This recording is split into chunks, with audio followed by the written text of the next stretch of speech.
right, we'll move to item B in communications petitions. Adams Special Assessment District 2024-08 letter. And this is from Carla and Dustin Adams. Looks like they are opposed to special assessment in their district. Yes. There's one thing we want to clarify in this. They question about using the marijuana tax money from it. We, as the city of Hillsdale, would not collect a dime of that marijuana money, so no, that can't be used for it. I just want to clarify that. And I thought this was an interesting analysis of this, found this new life tech, I read through that. So I don't know if we've been looking at that as a possibility, or if that can be used when we do our streets. Yeah, I saw that too. Councilman Soa. Does that pertain to the special assessment district? I was curious why that's included at that part. That was just something they threw in there and said. Who, the Adams, that's part of the Adams letter? Yes. Okay, thank you. And I think what they wanted to do was to say it could be done more or less expensively, and therefore would reduce their assessments. I think that's why they put it in there. They didn't explain that, but nonetheless, I found that it was an interesting discussion, and perhaps we could take a look at. It is, and they, I don't know if you guys got an email from this company, but I got one today too, from them, and it looks like they got a lot of interesting information in it. Hey, Carla. Hi, there's another opposition to that road. I don't know where to put it. You give that to Katie over there. We're talking about your letter right now. Did you want to add anything to it while you're here? Yeah, I didn't know if anybody had a chance to talk to, Hold on, at the podium, please, Carla. excuse me, sorry, I'm a little late. So I need to introduce myself. We just got to your letter, so we just kind of summarized it. So I just wanted to know if you had anything else to add. Well, I in the letter said I had some concerns about poverty level, about COVID lockdown, about taxpayers splitting the bill, and where the actual benefit came from. That's not a burden. The majority of the people on West St. Joe do not want it, in my opinion. If you went by frontage to the road, I believe we have 50%.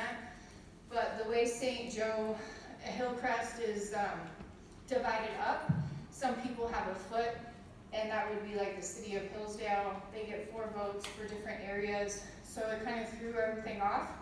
And it's my understanding, based on the letter, that if you did not oppose it, then you're automatically for it. So those were some concerns. I wasn't impressed on how the newspaper article was written. It did not say that you needed to have written opposition before or at the meeting. But at this point, I don't see how it would benefit me specifically. I do not plan on selling my home. I plan on passing it down to my daughter after it's remodeled. And so it wouldn't benefit me directly. And not only that, if you've seen our national federal debt right now, I think we're in the trillions. So to believe that people are going to come down here and purchase my house that I paid $78,000 for $320,000 is preposterous to me. What it's going to do is overburden me, put a loan that I don't want, force me into it, and then I feel like it's going to lock me into futures of doing this over and over and over. Not only that, there's a gentleman on my road that said, November 16th, 2020, some kind of road was done on West St. Joe. I wouldn't know that because I can't even see the curb. It's been just poured over, but at some point they redid it then. It cost him $17,000 to get it fixed. I guess there was conversations where the city did admit that they made a mistake, but he still flipped the bill. He works, I don't know, 80 hours a week. So he really didn't want any more damage done to the property or changing the road because Whitmer says the sidewalks are too small, or jump. The next thing I had was, is the Secretary of State a state-funded building? Did anybody allocate funds for the state road? Is that part of the state road? Is it possible to do that? And where did the money originally go that was meant to maintain those roads? There was plenty enough money. Where did it go? Why should we have to pay for it? And why can we use BPU like a bank? 6% interest, the highest? The highest. Like, come on, take another one. So I'm looking at seniors, I'm looking at disabled people. I haven't been able to appropriately pay my taxes. I'm just now getting to that point where I feel a little bit secure, trying to send my kid off to college soon, and then this. So I can only imagine how elderly people feel. And so that's my big concern. I don't feel like enough was done to get the money, and where did it go to begin with? And it seems like this is gonna be an ongoing thing. Oh yeah, and one more thing. Kristen Bauer, she said she wasn't in the position that she was in as an engineer to know what happened to the money or the roads, but as I just told you, in 2010, she was in position. So for her to tell me that she knows everything about roads, well, that became a biased opinion, as well as me benefiting or anybody else from that road, unless you're like super rich. Or maybe a renter, like if you rent your building out, maybe that's good. Other than that, I'm completely opposed to it. I feel I don't know how people can be numbers and made of money, but Whitmore and Lansing and Act 51, those were the areas that you guys or whoever's doing this should have been focusing on, remodeling, restructuring, and getting the money back. Thank you, Carla. Thank you. Any discussion on that? Keep in mind, we're moving right into the public hearing on this, so we'll have time to discuss it at that point. Okay, we'll move on in the packet to introduction and adoption of ordinances, public hearing, and this is for Special Assessment District 2024-08, which is West St. Joe Street and Griswold Street. Kristen.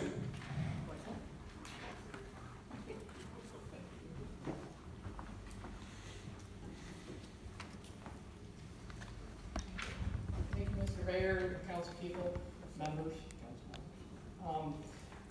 Per our policy from 2021, I'm bringing forth in front of you the Special Assessment District for St. Joe and Griswold. The project is is estimated at 1.28 million.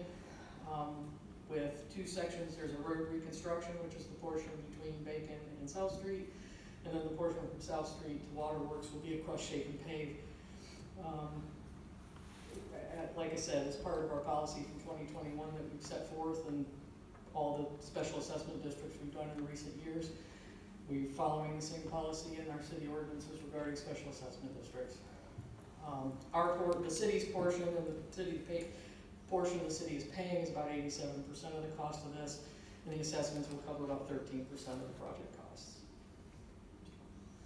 Thank you, Kristen. Kristen, do you feel like we're getting the information to residents that they understand that to oppose these, to officially oppose them, to spur the city council vote, that people are understanding that they have to submit a written opposition to this instead of just showing up at the meeting and opposing it? In the letter that we send, we direct mail every single person that's in the special assessment district. It is highlighted, I believe twice, I know it's at least once in that letter that it has to be in writing. I know that Katie and I talked today that the stuff in the paper is just notice of the public hearing, which is what the ordinance requires us to do. It doesn't have to be all the nitty-gritty details of that. But both the city assessor and I have vetted that letter multiple times throughout the years, and this is the first time we've ever heard that there was a problem with not knowing it had to be in writing. And we've done that letter 7 or 8 times now. It does, I mean, I understand why it has to be in writing, that way there's like an account of it, but it seems tedious to force people to have to. It is actually written in the city ordinance. That it has Oh, no, to be I understand Yeah, that. so I we're get following it. the ordinance language. I get that. Just talking from a personal basis, It seems like it's tedious to make people write a letter. Actually, Carla brought up something interesting that I just thought of. That lot there that the Secretary of State is at, But would the state of Michigan then, do they pay us on the special assessment since? That lot is on East St. Joe, it's not part of Oh, the yeah, special yeah. assessment district. Okay, But if we were doing East St. Joe, they would be assessed just like everybody the else. state would. Yes, just like we pay assessments because we own the property where the bike trail is. Yeah. So we actually pay additional assessments, we pay a $5,000 additional assessment for that property as well. Well, I know it came up at the last meeting, and I don't think a lot of people understood that the tax exempt entities don't get out of paying the special assessment. They do So- not, and we have several exempt properties, Kiwanis, Fairgrounds, us, and a couple others I have on the list. Salvation Army, correct, yep. Any questions? Councilman Beard? Kristen, how many properties are we talking? 44. 44. And then, what is the, is that about a half mile? It's almost 0.3 miles from Bacon to South Streets, and then 0.6 something from south to Waterworks. Actually, half right here. Okay. I'm trying to do it from memory, so we're just close to a mile. Close to one. Any more questions for Kristen? Councilman Wolfram? Well, actually, I wondered if you had seen her letter about this Life Tech. Yeah, I'm familiar with their process. I've used it in previous cities. Their process is a little different. It's a cement-based stabilization. I've done asphalt infused base stabilizations. It's very, very applicable to county roads. It's more difficult to apply to city streets. And the reason being is that county roads don't have underground utilities. We do. So if you put a cement material in the base and then it compacts down and hardens, yes, it does help the road structure. However, when you have a water main break, and I've experienced this in another municipality with the asphalt-based stabilization, that water main break will travel just under that material. So you could be, it exposes itself 50 feet down the road, but the break is 50 feet back. So now you're cutting up a bigger area trying to find the actual break. Not that that's a reason not to do it. However, those are some of the difficulties that we've had with base stabilization type materials in city streets. In their video, they actually talk about road commissions in county roads, and they talk about this kind of base for double chip seal, which is an applicable fix in county systems, not necessarily city systems. We do it occasionally, but not as much as they do in the county system. So there are times and places where it may be applicable.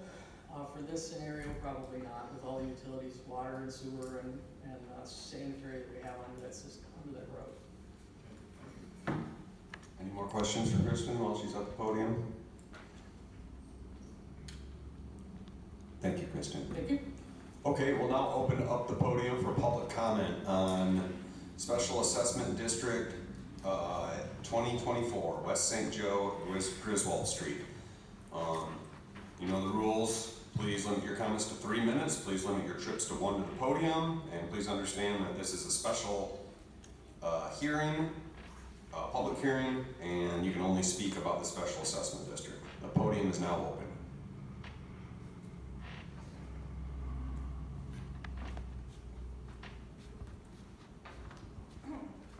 Hello, Carla again, and I actually invited Joe to come and observe, and he actually wanted to speak because they're using that type of road in Houston, Texas. 500,000 pound per square inch pressure, so I don't know what Waterworks looks like. There's not that many roads over there. I do know that River Street was recently redone and it's already peeling up, and that Act 51 trickles down and is mainly used for maintenance. So if we could remove the maintenance as far as filling potholes endlessly every time it rains. A lot of people on that road have already had their water pipe done. So maybe it's something to look at more. I know it's a lot less expensive based on what Joe said, but he'll be here in a few minutes. And thank you. Thank you, Carla. Any more public comment?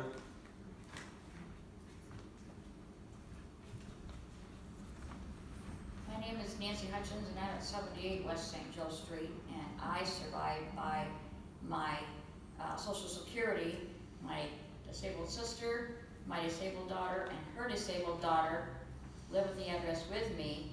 We each survive on our own amount of money. I barely made it for my taxes this year, which went up, and I just don't know how I would survive if I have to come up with, $500 added onto my taxes, which were already $1,766. I barely made it to get to this, and that's what I'm told it would be added onto every year on my taxes. I don't know if that's correct or not, but that's what I was told. And it's just really a big strain and a lot of stress.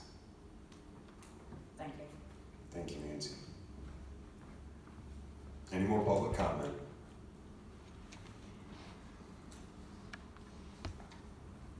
Casey, are you coming, Chris? Yeah.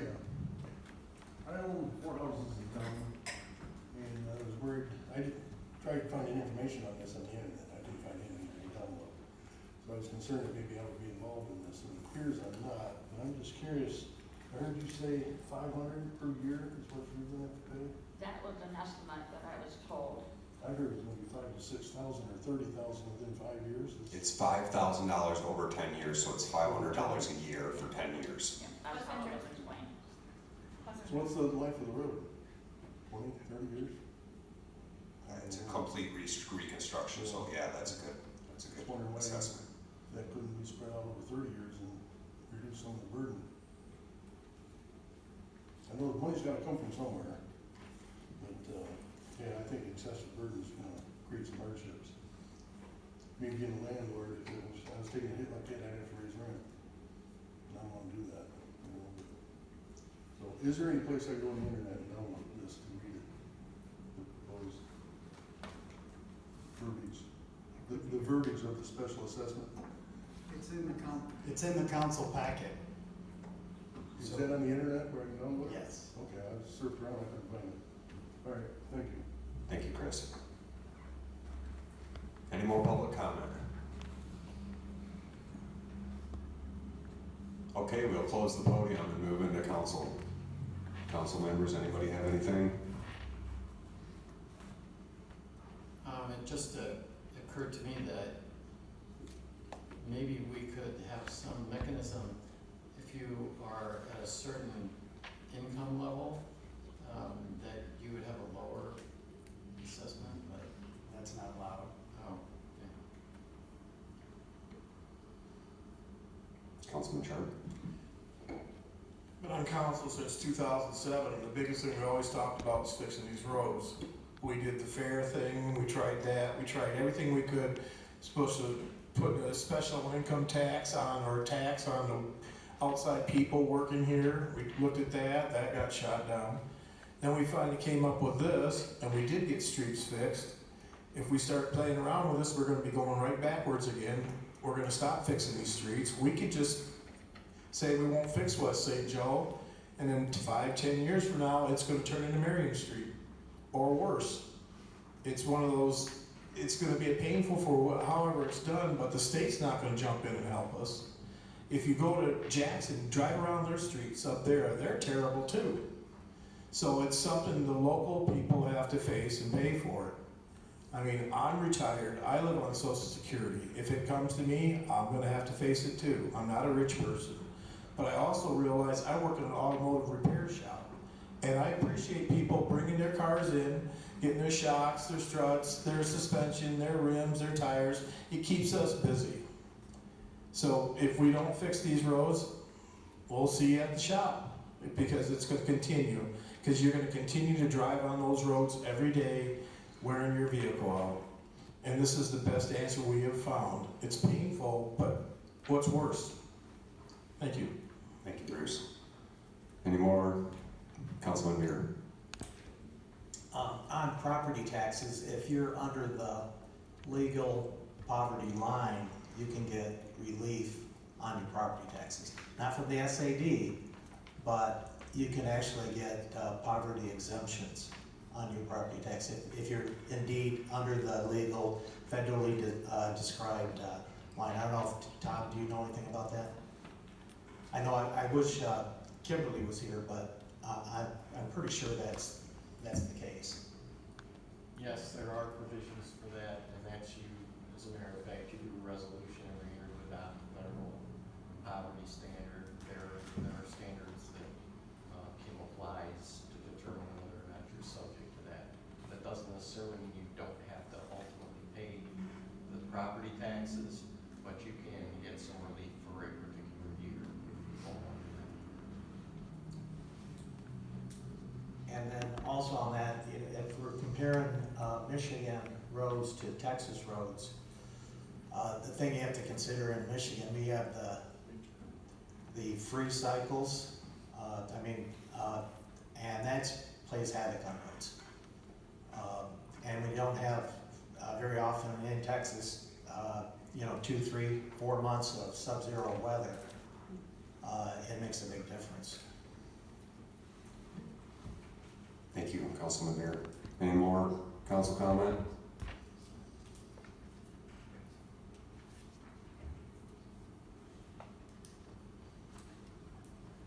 Okay, how do you guys want to proceed? Does somebody want to make a motion? I move that we accept this proposal. I second. Motion on the floor from Councilman Morrissey, seconded by Councilman Sharp. City Clerk, can I have a roll call vote, please? Councilperson Palladino, No. Pratt, No. Sharp, Yes. Soha, Yes. Beer, Yes. Wolfram, Yes. Mayor Stockford, No. Councilperson Morrissey. Yes. There's 5 yeses and 2 noes. It is Three three noes. noes, excuse me, 3 noes, sorry. So that's approved. Okay, we will now close the public hearing.